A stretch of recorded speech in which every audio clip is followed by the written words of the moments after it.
É uma alegria muito grande estar aqui com vocês. Diminuam aí uns 95% da apresentação que você fez, né, para não esperar tanto, mas com certeza o próprio tema, né, ele ajuda bastante, porque falar de Allan Kardec, um homem tão grandioso, falar com pouca qualidade dele, porque o pouco que nós falarmos dele já vai ser muito. E no nosso caso, no meu caso em particular, uma palestra, é mais uma palestra que o Fraternity recebe, né, aqui, mas vocês, nas pessoas de Beth e de Ângela, né, que intermediaram aqui esse processo, colocando no nome delas, mas englobando todos vocês pela confiança que nos dão de compartilharmos aqui alguns estudos, algumas reflexões, mas acima de tudo, que apesar de todas as frases que forem colocadas aqui, de todas as citações que forem feitas, não vamos ficar muito no campo teórico, não. Vamos colocar, como a nossa amiga aqui muito bem se expressou, vamos trazer isso para o nosso dia a dia, para o nosso cotidiano. Vamos fazer essa teoria uma prática íntima e essencial. Porque, senão, o que é que vale, né? Tantas palavras. Mas é interessante, porque o tema que nós propusemos para essa noite aqui é o verdadeiro espírita. Lições de Allan Kardec. Porque eu vou revelar aqui para vocês um segredo, eu sou um pequeno admirador desse homem, certo? Então, assim, eu gosto muito de falar dele, deve estar aí de prova, né? E, assim, é um assunto que para mim é inesgotável, usá-lo e abusar dele como exemplo para uma porção de coisas. E, especialmente para essa questão do verdadeiro espírita, porque quando a gente está falando do verdadeiro espírita, a gente geralmente lembra daquela frase que está lá no Evangelho segundo o Espiritismo. Reconhece-se o verdadeiro espírita pela sua transformação moral e pelos esforços que faz para domar as suas más inclinações. E essa frase às vezes pode nos parecer um pouco distante, porque fala de uma transformação moral, ou fala de domínio de más inclinações. E tudo isso pode nos parecer uma coisa assim difícil e tal. Mas olha, para não parecer tão complicado, a gente selecionou aqui algumas qualidades que a gente identifica assim de longe de Allan Kardec, que certamente são coisas que estão no nosso dia a dia e que precisamos exercitar, se é que já não as fazemos. Mas obviamente não dá para falar do verdadeiro espírita, já que Kardec mesmo é quem diz que o verdadeiro espírita, está lá no Livro dos Médiuns, no capítulo do Método, é também o verdadeiro cristão. Por isso a gente tem que começar com ele, né? Com Jesus. Acho que esses programas às vezes eles dão umas distorções, mas não repara não, tá? Isso aí vocês não estão conseguindo ler. O que importa é a mensagem que vai ficar e podem olhar para lá, certo? E o que importa está ali. Aqui não importa muito não. Então, por isso que a gente começa com ele, com Jesus, trazendo essa passagem famosíssima da parábola do semeador, onde Jesus começa a narrar uma daquelas suas famosas parábolas, e muito interessante, quando ele coloca que um homem saiu a semear e algumas das sementes caíram em diferentes partes do caminho. Uma das sementes, por exemplo, caiu ao longo do caminho mesmo, não caiu em nenhum local específico não. E aí os pássaros vieram e comeram. Outras sementes caíram em lugares pedregosos. E aí a gente sabe que os locais pedregosos, geralmente a terra é pouca, né? O solo é muito curtinho, muito pouco espesso. E aí as plantas até começaram a ensaiar um nascimento ali, um broto, mas aí como não havia solo suficiente, o sol quando apareceu queimou e secou aquelas plantinhas. Outra parte das sementes caíram lá nos espinheiros, e elas até começaram a crescer também, mas aí quando os espinhos cresceram mais, sufocaram as plantinhas que estavam nascendo. Mas houve uma parte das sementes que caiu na boa terra e dava frutos, havendo grãos que rendiam 100, outros 60 e outros 30 por uma semente. Isso é interessante da gente observar, porque a parábola, né, como à primeira vista, ela não pode não nos parecer nada, mas o próprio Jesus, alguns versículos adiante, vai esclarecer o significado destas palavras para aqueles que pretendiam segui-lo. E a mesma coisa fez Allan Kardec. inspirado pelas explicações de Jesus no Evangelho, fez também uma comparação destas sementes. Quando ele começa a, digamos, estabelecer um paralelo entre os quatro diferentes tipos de sementes que caíram, ou a forma ou onde elas caíram, aos diferentes grupos ou às diferentes classes de espíritas. Então quer dizer que nós espíritas podemos ser classificados também? Pois é. E isso em Kardec era muito comum. Olha, já comecei a falar dele de novo. Porque Kardec, ele gostava de classificar as coisas. Ele era um pedagogo, era um professor. E aliás, embora muitos homens tenham tido também o papel de intermediários dessa terceira revelação, muitos deles aqui também nesse país, Kardec foi o único que conseguiu sintetizar didaticamente, pedagogicamente, todo este compêndio. Porque a revelação espírita ela não veio só por meio de Allan Kardec, não. Ele deixa isso claríssimo na introdução do Livro dos Espíritos. Vários homens tiveram o papel de contribuir com esta revelação, agora já no século XIX, porque ela vem tentando se revelar há muito tempo, mas é porque a gente é um pouquinho cego, né? E não consegue ver, demora muito até a gente perceber a claridade. E aí, com Allan Kardec, ela toma essa forma, e aí, naturalmente, ele vai dizer que nós espíritas somos como essas sementes também. Porque, por exemplo, aquela sementinha que caiu no caminho e foi comida pelos pássaros, aquela sementinha de vida efêmera, por exemplo, são o que ele chama de espíritos experimentadores, espíritas experimentadores. Isso está no Livro dos Médiuns, esta comparação que ele faz na primeira parte do capítulo 3, chama-se do método. E quando ele fala isso, ele diz que os espíritas experimentadores são aqueles espíritas que estão mais voltados para o fenômeno, que veem realmente algo patente ali, mas que não sentem um propósito maior naquelas manifestações, naqueles efeitos físicos. E aí fica por isso mesmo, fica só no nível da apresentação superficial daquela doutrina.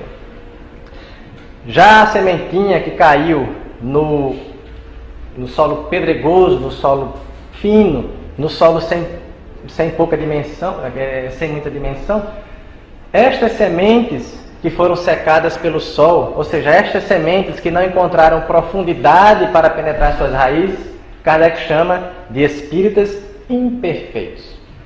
Que são aqueles espíritas que até conseguem entrar um pouquinho nesta terra, neste solo do espiritismo, mas não encontram, na verdade, a semente do espiritismo consegue até entrar no solo dos corações desses espíritas, mas não consegue encontrar profundidade. São os espíritas que olham o espiritismo e acham tudo muito bonito, mas só acham isso, bonito, e não levam adiante o propósito do espiritismo em suas vidas. Também aquelas sementes que caíram em meio aos espinheiros, aquelas sementes que vão crescendo lá com toda a vontade, mas quando menos se espera que surja um espinho, a sufoque, ela morre. Estes Kardec chama de espíritas exaltados. Os espíritas empolgados, os espíritas super entusiasmados que ao descobrir o espiritismo olham assim e veem, meu Deus, é com isso que eu vou transformar o mundo. Eu vou transformar o mundo. E aí pegam aquela doutrina e começam a desbravar o mundo, a espalhá-la e a levá-la a todos os cantos. E aí, de repente, quando vem um revés, alguma situação adversa, se apagam, se sufocam e às vezes deixam de ser espíritas, se tornam até combatentes do espiritismo e passam para a espiritualidade neste mesmo teor. E por fim, a semente que cai na terra boa, esta semente aqui. Esta semente que gera 30, 60 ou 100 por uma, esta semente Kardec chama de verdadeiros espíritas ou espíritas cristãos. E aí eu lanço uma pergunta assim bem discreta, né? Nós aqui nos classificaríamos em qual? Na primeira, na segunda, na terceira ou na quarta? Somos experimentadores, estamos aqui só para ver alguma mesa girar ou alguma cadeira levantar e ficar no chão. Somos espíritas imperfeitos, né? A gente admira tudo isso aqui, mas a gente só acha bonito por enquanto. Somos espíritas exaltados, a gente quer transformar o mundo, mas não consegue transformar a gente mesmo. Ou somos espíritas de verdade, espíritas cristãos, aqueles que estão aqui de passagem, realizando alguma missão, que somos espíritos já realmente avançados e caímos aqui neste planeta de provas e expiações por um mero acaso? Quem nós somos? A grande pergunta que fica. Mas aí, o grande desafio: quantos frutos daremos destes? Porque nestas plantinhas, nessas sementes que caem ao longo do caminho, alguns não chegam nem a dar frutos. Mas se nós nos propomos a ser espíritas verdadeiros, se é que já não somos, mas se não somos e nos propomos a ser, porque senão também qual é o propósito de nossa vida, que frutos pretendemos dar? Bom, que frutos a gente pretende dar? Talvez não dê para a gente dizer aqui, porque isso a vida mesmo vai nos mostrar. Mas para dar esses frutos, nós precisamos de alguns recursos, de algumas qualidades, de algumas características. E 8 delas nós selecionamos aqui, vamos pincelar com a própria postura e as atitudes de Allan Kardec, para ver, poxa, ele fez aquilo ali, desse jeito que ele fez eu não conseguiria ainda não. Mas um pouquinho eu acho que dava para fazer. E aí quem sabe a gente não encontra neste personagem que se torna aí para nós um exemplo pequeno em relação ao exemplo maior que é Jesus, mas olhando em Kardec como uma espécie de lupa que nos permite encarar o maior com mais precisão, porque quando a gente olha para Jesus, ele diz, não, mas você tem que ser feito Jesus. Ah, mas Jesus está muito distante, não vou nem perder meu tempo, porque eu não vou chegar lá nem tão cedo. Aí continua adiando esse processo. Então vamos enxergar um mais próximo, porque tantos deles que já vieram para nos alertar e nos servir de pequenos exemplos de como sermos melhores. Então nós, que frutos daremos? Então, como eu falei aqui, talvez não necessariamente um fruto, mas algumas qualidades que nós podemos começar a exercitar, né? Porque, por exemplo, Kardec, ele era de fato um homem muito simples. Então, como primeira, digamos, característica assim para um espírita de verdade, digamos que está aí a simplicidade, não a primeira mais fundamental, mas uma delas. E aí, lógico, como a gente disse que o espírita verdadeiro é o espírita cristão, temos que seguir aqui o caminho com Jesus, porque Jesus já anunciava todas estas características que estamos colocando aqui. E, em particular, a da simplicidade, nós vamos encontrar numa frase das bem-aventuranças. Bem-aventurados os pobres de espírito, pois que deles é o reino dos céus. Aqui vamos citar algumas frases de Jesus, mas também algumas frases de alguns de seus colaboradores mais próximos, porque não deixam de ser representativas do seu ensinamento. E aí Allan Kardec surge para nós como esta figura de uma simplicidade praticamente incomum na face da Terra. Porque embora para nós ele seja um homem assim de uma grandiosidade, de um destaque, por ser ele o intermediário, né, para alguns até o próprio elaborador da doutrina espírita, para aqueles que de fora do espiritismo observam o espiritismo, dizem que Kardec ele é o fundador ou o criador da doutrina, tamanha a sua presença e a sua indispensabilidade para a existência da própria doutrina espírita, como doutrina mesmo. E aí vamos ver com a característica da simplicidade surgir do próprio Kardec desde a sua infância, porque a gente observa ao longo de sua vida que ele era um homem muito simples, da forma de se comportar, a sua residência, o seu nome em termos profissionais, digamos. Ele era uma pessoa muito simples. Isso aqui é uma foto da residência de Allan Kardec, da casa dele, ou de uma das casas, pelo menos. Essa rua aqui, que fica em Paris, se Deus quiser, eu poder agora mais perto aqui, poder visitar, né, Beto? Aí na nossa... É que eu e Beto aqui, nós nos descobrimos 2 fãs da história do Espiritismo, então a gente conversa muito a respeito disso. E esse é um ponto turístico fácil nosso, né? Porque aqui na Rua dos Mártires, famosa Rua dos Mártires, morava Allan Kardec num desses apartamentos aí. Eu não sei exatamente qual, mas era uma casa pequenininha. Você vê que não é nenhuma grande mansão, não é nenhum castelo, não é nada que se destaque. Aliás, hoje em dia esse espaço aí nem é dedicado a ele. Deve ter alguém morando aí sem nem saber quem já morou aí. Então as pessoas passam e ninguém nem... Não é como, por exemplo, a casa de Shakespeare, que você vai lá em Stratford, aqui no Reino Unido, e tem toda uma cultura, todo um turismo em volta da cidade. Não estou desmerecendo um em relação ao outro de maneira nenhuma, porque não independe de qualquer um o que se venera de seus nomes, né? Mas aqui é só para mostrar que Kardec foi também um homem muito importante para a humanidade, mas ele hoje nem é lembrado nem pelo seu próprio povo. E aí, essa característica de simplicidade, a gente também pode destacar que o próprio Kardec, na sua profissão também, embora ele seja hoje visto por nós como um grande pedagogo, também não é um pedagogo famoso na história. Né? Ele teve um papel de destaque, mas o seu nome não entra no rol dos mais conhecidos da história da pedagogia. Então, na pessoa de Hippolyte Léon Denis Riva. Então, uma pessoa que acabou caindo um pouco no esquecimento da cultura humana.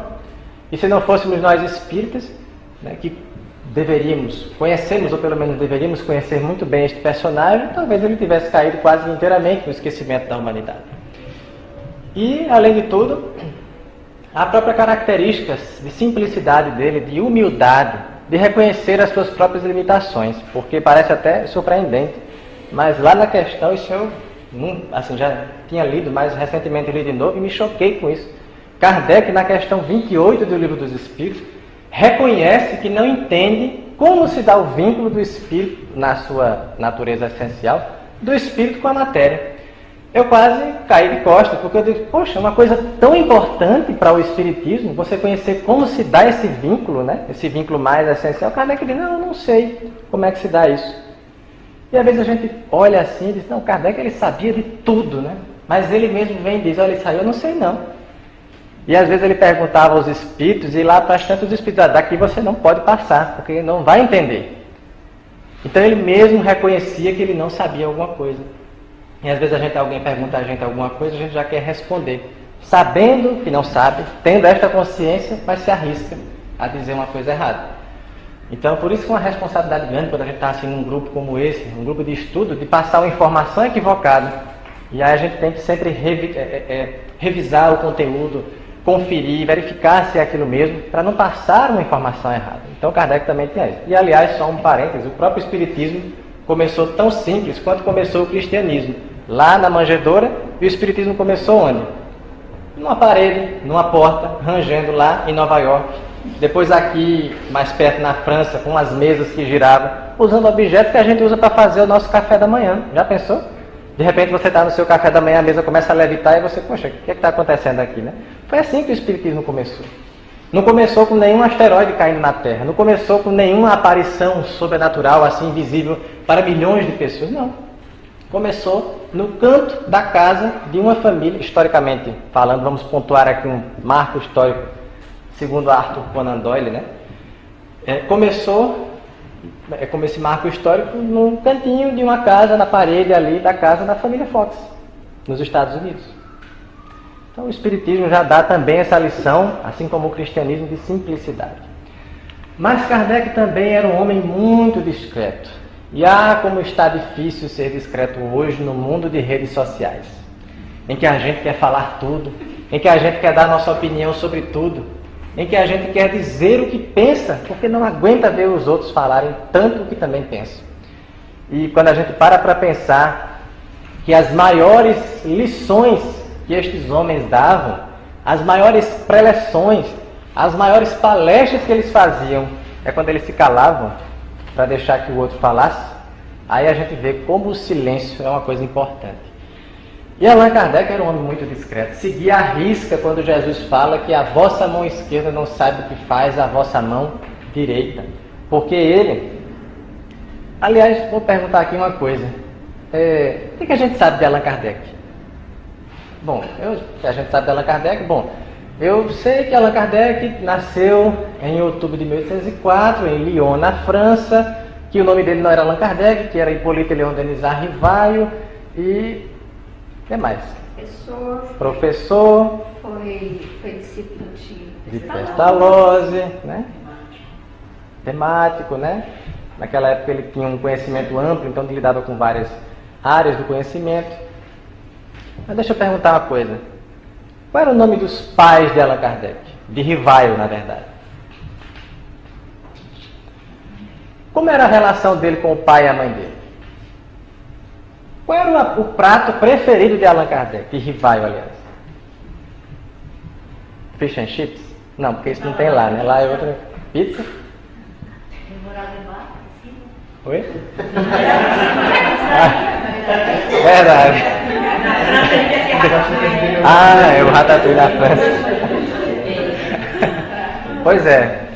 São coisas que a gente até sabe algumas coisas de Kardec, mas a gente não conhece Rivaio. A mesma pessoa, né?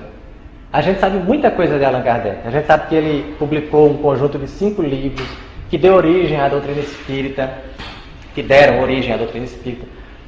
Criou uma revista espírita, criou uma sociedade parisiense. Eu estou até me adiantando no outro ponto que eu vou falar aí, mas tudo bem.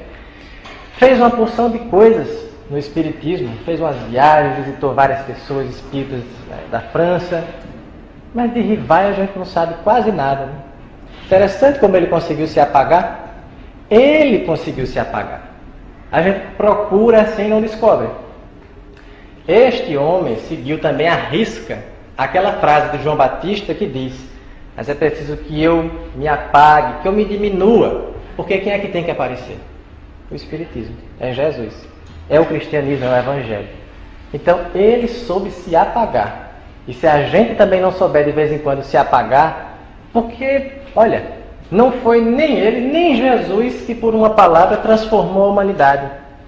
É a humanidade que por si só se transforma. Então na rede social, nas discussões, nas coisas, quando vê que não vai adiantar muito, não adianta se manifestar, porque desculpa dizer aqui, mas não é a colocação de Marcelo numa rede social que vai transformar o mundo, não. Então é bom que Marcelo caia logo na sua realidade e não precisa ficar querendo aparecer, porque no fundo pode ser que ele esteja querendo isso, né? É aparecer. Então vamos seguir mais o exemplo da discrição deste homem, um homem altamente discreto, né? Mas também não menos grandioso, porque talvez essas características é que acabem o tornando ainda maior. Era um homem objetivo. Aí outra qualidade também muito importante. Diz Paulo na sua primeira carta aos Coríntios: se eu não entender o que significam as palavras, serei um bárbaro para aquele a quem falo, e aquele que me fala será para mim um bárbaro. O homem objetivo, ele sabe escrever bem, ele sabe se comunicar bem, ele sabe falar muito com poucas palavras. Ele consegue transmitir um alto teor de conhecimento de maneira simples, porque a gente tem que voltar lá na simplicidade. Vocês vão vendo que cada característica dessa é essencial para a característica seguinte. Ele era um homem simples, por isso ele também era discreto. Sendo discreto, então ele tinha mais condições de criar esta objetividade. E aí, na sua perspicácia para as línguas, para a linguagem humana em geral, ele percebeu, por exemplo, que a clareza do que se diz tem que ser essencial. Temos que nos posicionar bem e com clareza. Porque às vezes a gente é questionado por algum motivo e alguma coisa, e aí sim a nossa opinião é requisitada, e aí a gente fica num contorno, né? Como a gente diz no Nordeste, nos arrudeios, né? Como as nossas estradas por lá mesmo são. Num arrudeio, num contorno e se desviando, mas não chega num objetivo, não diz claramente o que quer. E com Allan Kardec não era assim. Quando ele tinha que se posicionar, ele se posicionava com outras características que virão aí adiante, mas se posicionava. E com objetividade, porque ele passa a adotar, inclusive, termos específicos para designar determinadas coisas. E estes termos, muito embora tenham sido bem estabelecidos e bem definidos, alguns deles ainda hoje não são largamente utilizados.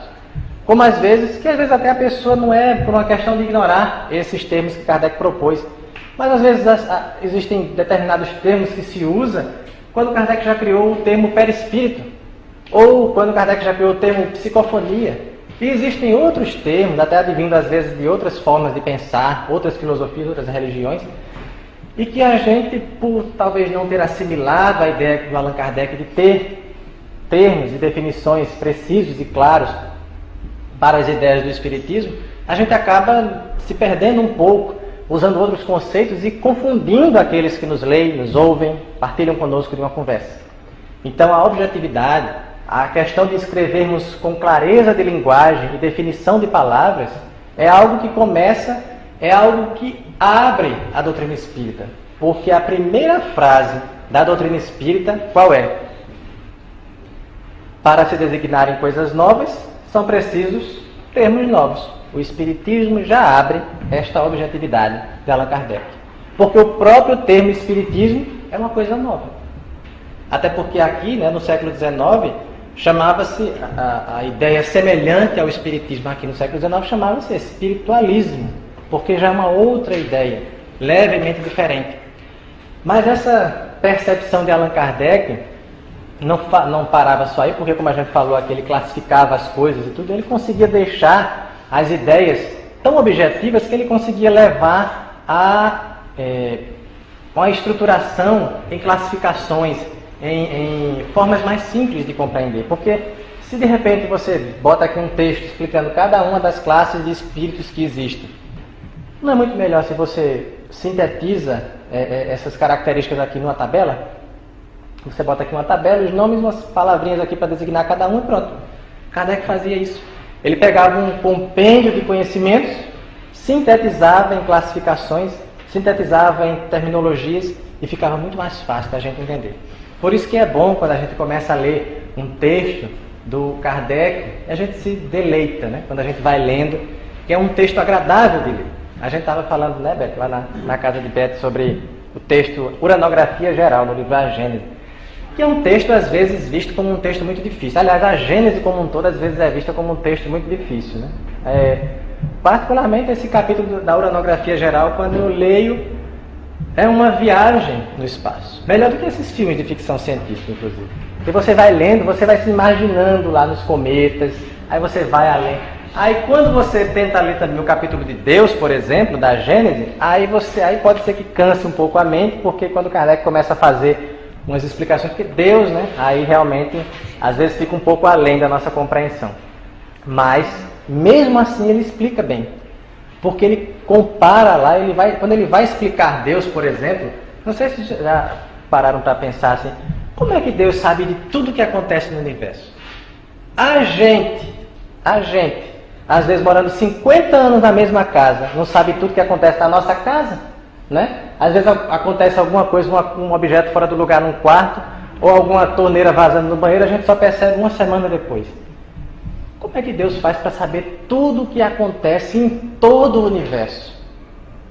Pois é, Kardec explicou isso já, sabia? Lá na Gênesis, há quase 150 anos. Não vou dizer não para vocês ficarem curiosos e irem lá pesquisar. No capítulo sobre Deus.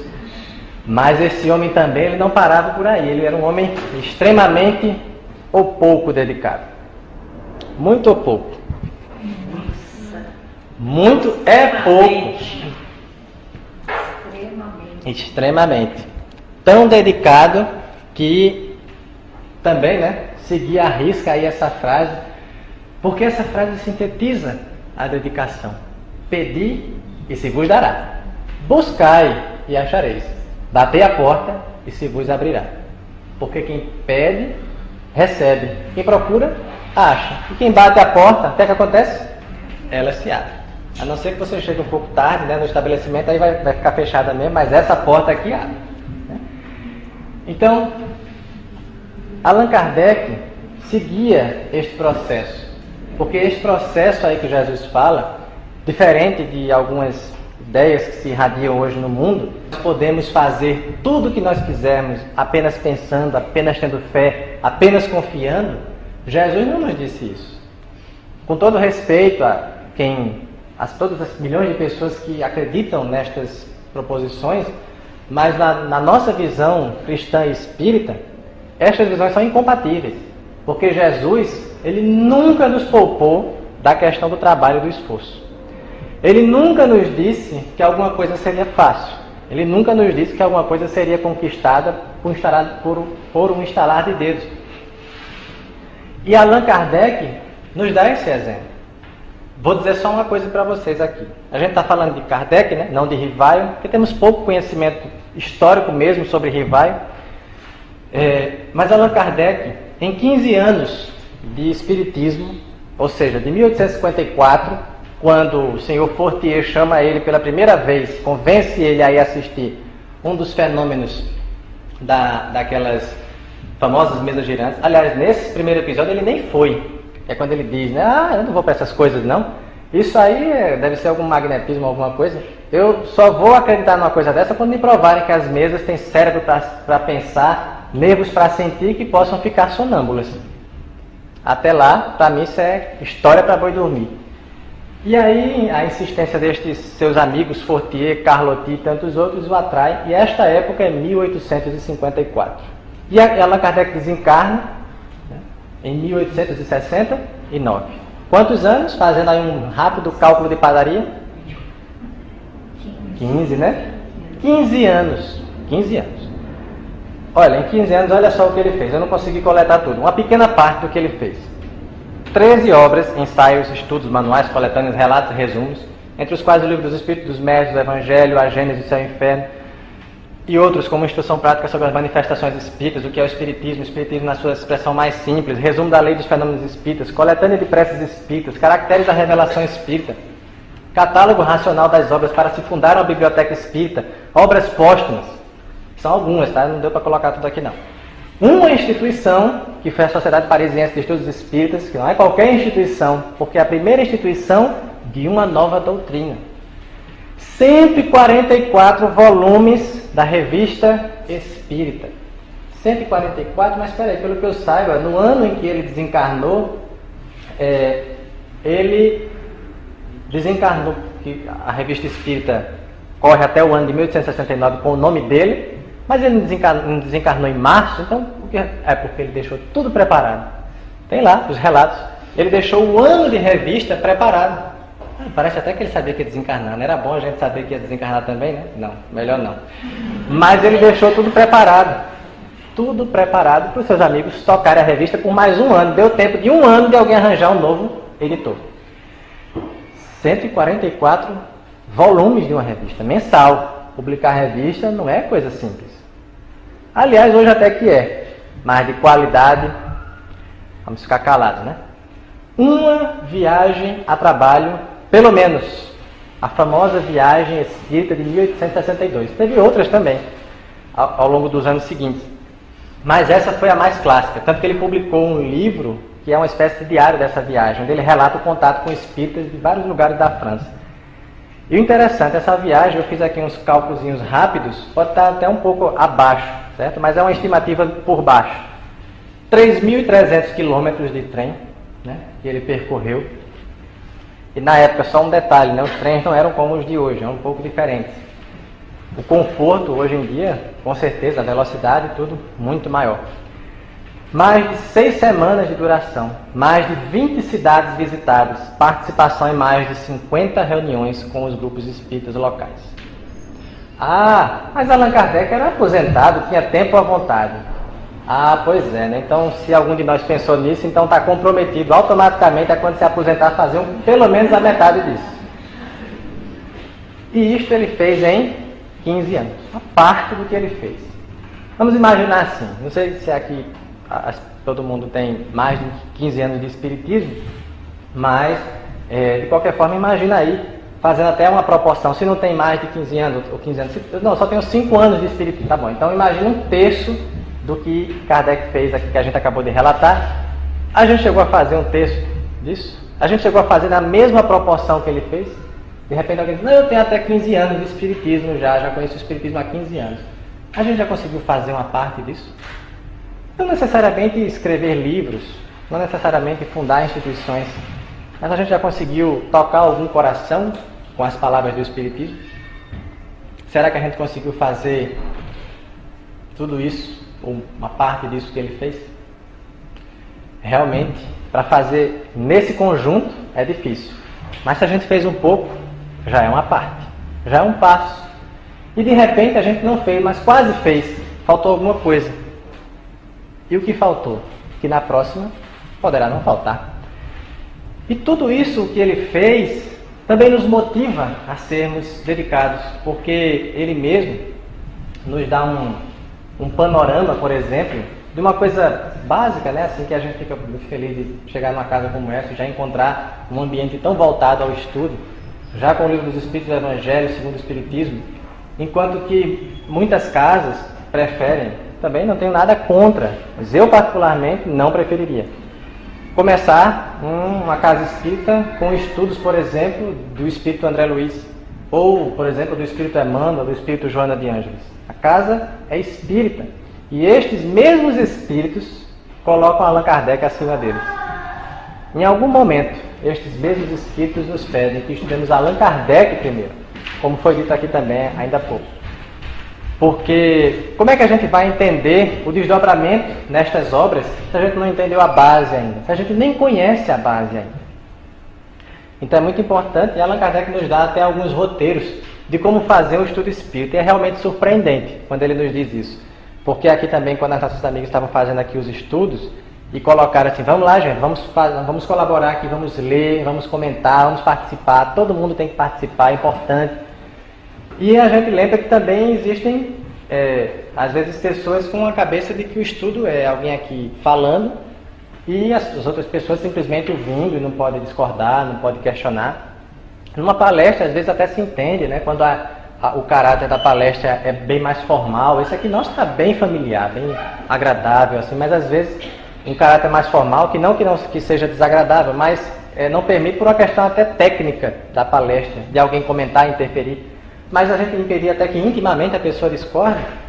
Allan Kardec disse que o método de estudar o Espiritismo, e tem 8 na introdução do Livro dos Espíritos, é crítica racional, estudo criterioso e prática equilibrada. Com prática equilibrada ele já descartou lá os espíritas exaltados, não foi? Mas olha como ele começa. O primeiro passo de estudar o Espiritismo, crítica racional. Às vezes a gente não quer nem permitir alguém de questionar, de discordar. Às vezes a gente mesmo lê um texto do Allan Kardec e olha assim, eu não entendi muito bem isso, mas eu vou aceitar porque deve estar certo. Não se permite nem questionar aquilo, se porventura está errado. Mas ele fala crítica racional. Você não precisa, por conta daquilo, descartar toda a obra. Porque, de repente, aí vai uma sugestão que a gente pode fazer, olha, esse conceito aqui eu não estou entendendo, eu não estou concordando. Eu vou deixar ele aqui de molho, vou continuar os meus estudos, a minha vivência, a minha experiência de vida, e quem sabe lá na frente, quando eu reler esse trecho aqui, ele me apareça diferente, me traga uma outra perspectiva. Ou então, de repente, eu perceba naquilo, por conta de alguma vivência da minha vida, da minha própria vida, e eu vou entender aquele trecho ali de maneira diferente. Então, que a gente consiga, né, fazer esses estudos reflexivos, o estudo criterioso, como ele chama, com critérios.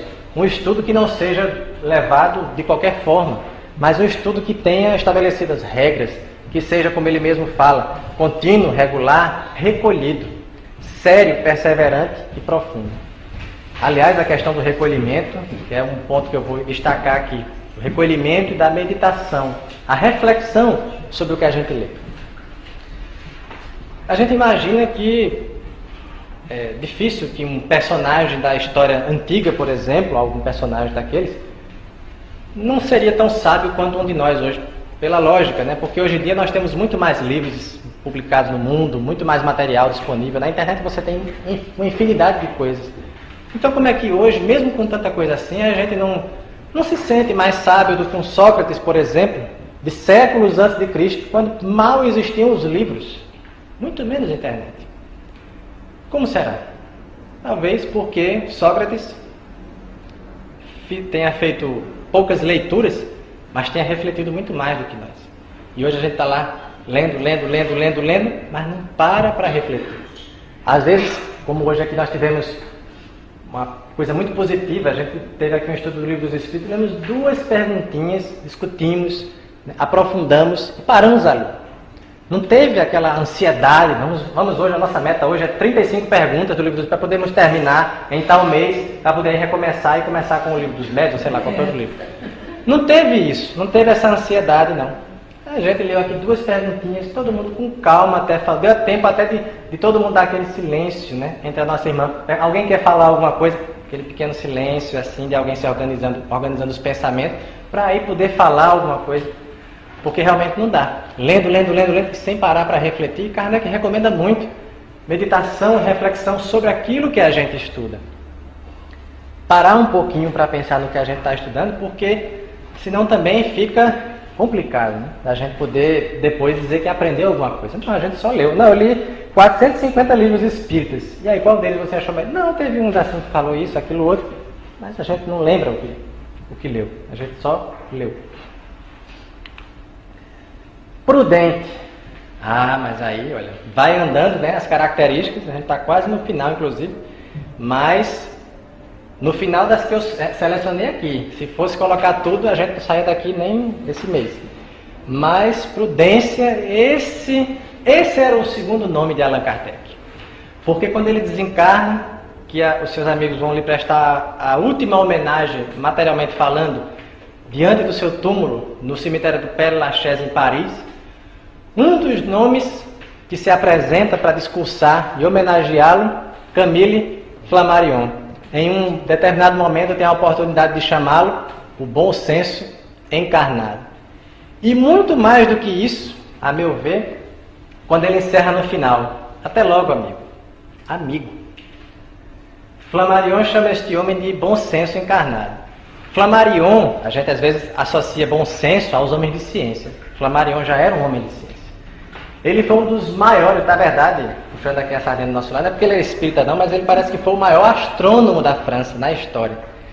E responsável por um grande observatório francês, descobriu alguns satélites, algumas luas importantes do sistema solar, né? E assim, fez um trabalho exaustivo. Flammarion era um homem que conhecia muito Allan Kardec. E mesmo como homem de ciência, chamar este homem de bom senso encarnado, porque devia ser mesmo. E Allan Kardec, como este bom senso encarnado, segue lá a proposição de Jesus: não creiais em qualquer espírito, experimentai se os espíritos são de Deus, por conta dos muitos falsos profetas.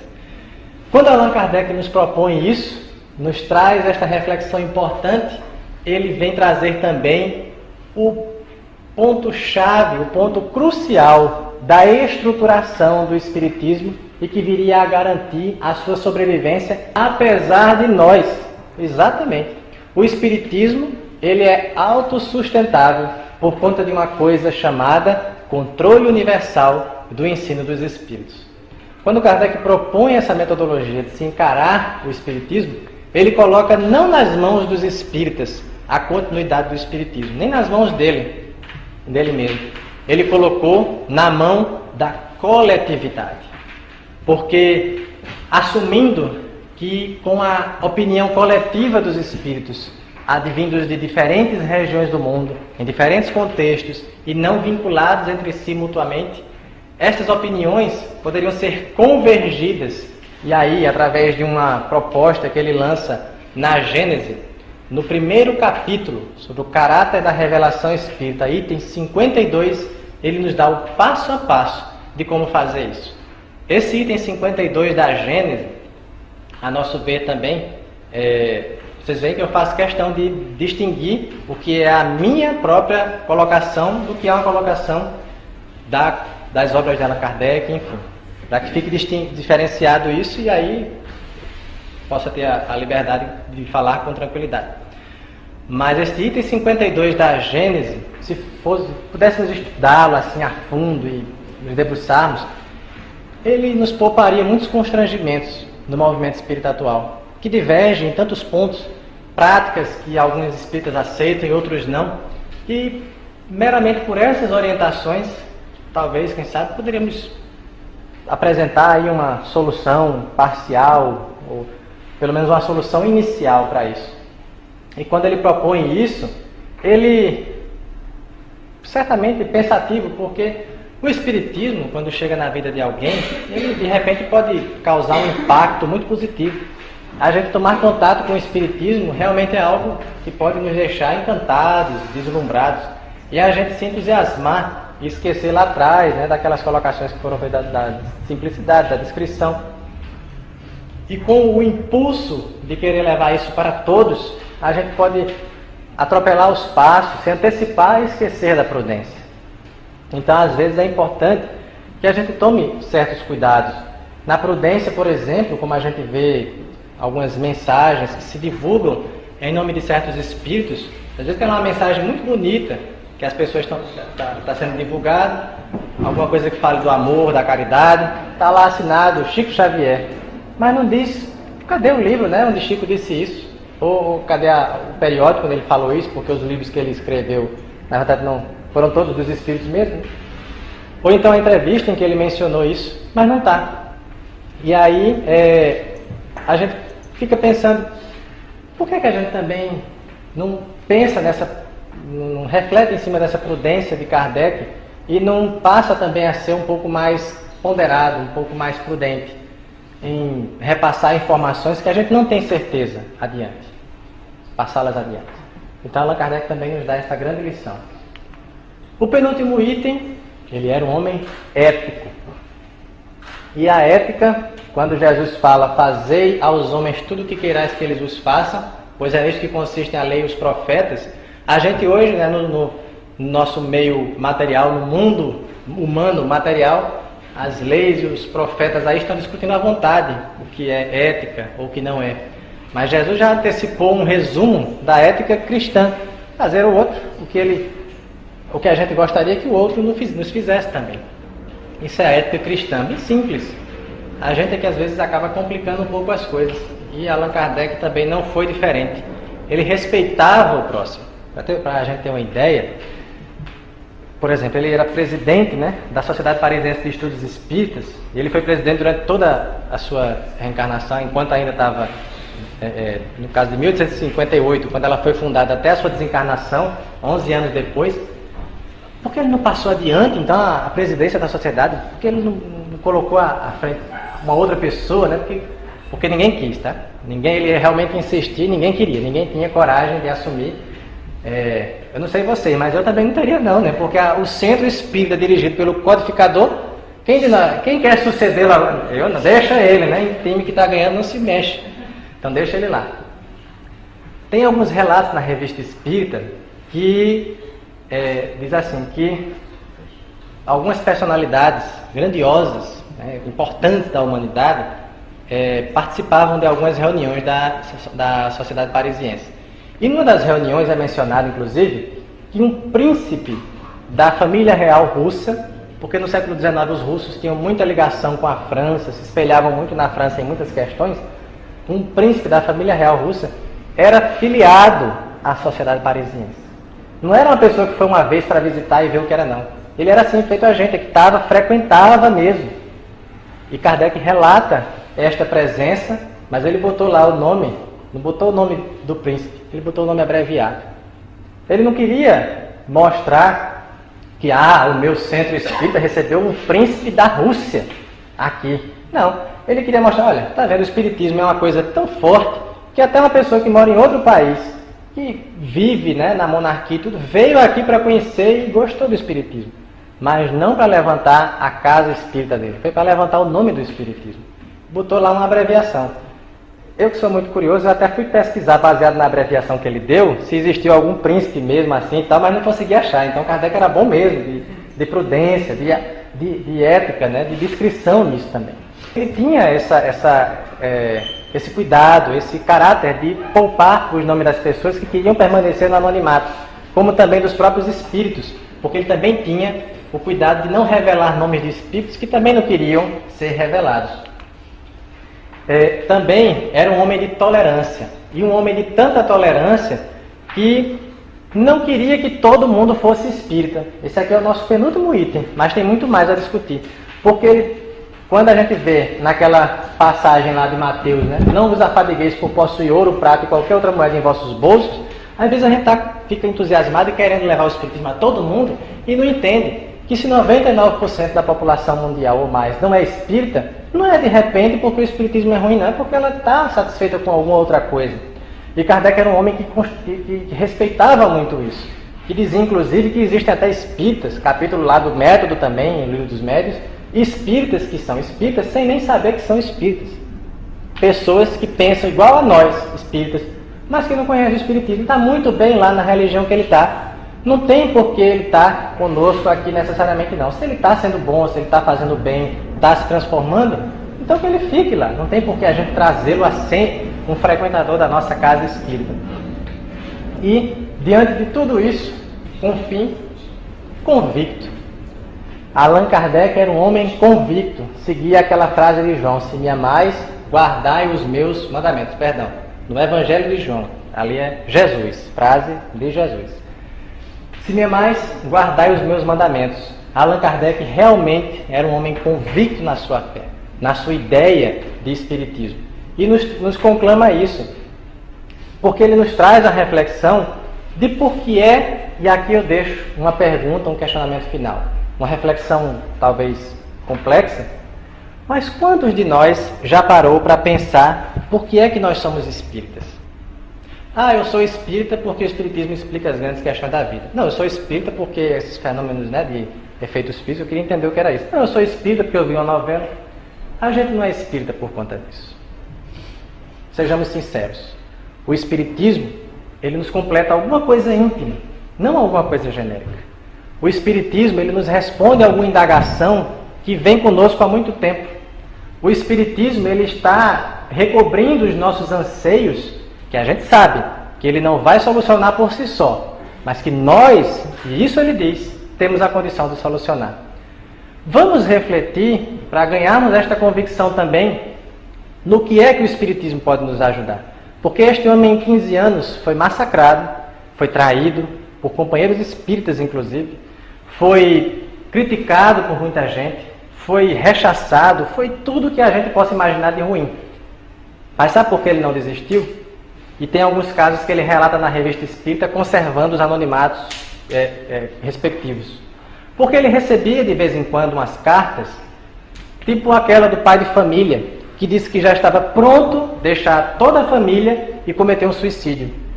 Mas o filho teve a luz, sabe-se lá qual, de mandar um presentinho para ele. E já que a gente está no Dia dos Pais hoje, um embrulhozinho que ele deixou na mesinha de cabeceira e foi trabalhar. E disse, no final do dia, eu me mato. Deixou o embrulho e quando voltou, aquela coisa, vou pelo menos abrir para ver que embrulho é esse. Abriu o embrulho e lá estava o Livro dos Espíritos. Este homem leu este livro do início ao fim em pouco tempo. E aquilo transformou a sua ideia da vida. O Livro dos Espíritos, que já ouvimos dizer, já tivemos a oportunidade de ouvir algumas pessoas dizerem que é um livro que não consola, que é um livro difícil de entender. Para este pai de família, salvou a sua existência. E este pai de família, como muitos outros, escreveram cartas agradecendo a Kardec. Não pediram para publicar, não. Não pediram para ficar famosos, não. Agradeceram a ele.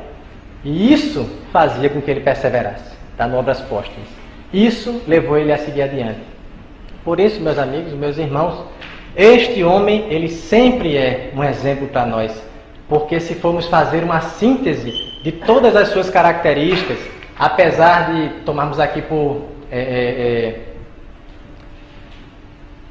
tomarmos o ponto de partida, a prudência, a discrição, a simplicidade, a ética, a tolerância, a convicção, a objetividade e a dedicação, vamos perceber, que aqui ficou um pouquinho compactado, mas vamos perceber, não sei se vocês vão, acho que até aqui tem um livro, hein? Se vocês olharem para cá, ó, espírita. Tá vendo? Então, ele era o verdadeiro espírita. Um exemplo para a gente, né? Que fiquemos, então, com este exemplo de Allan Kardec,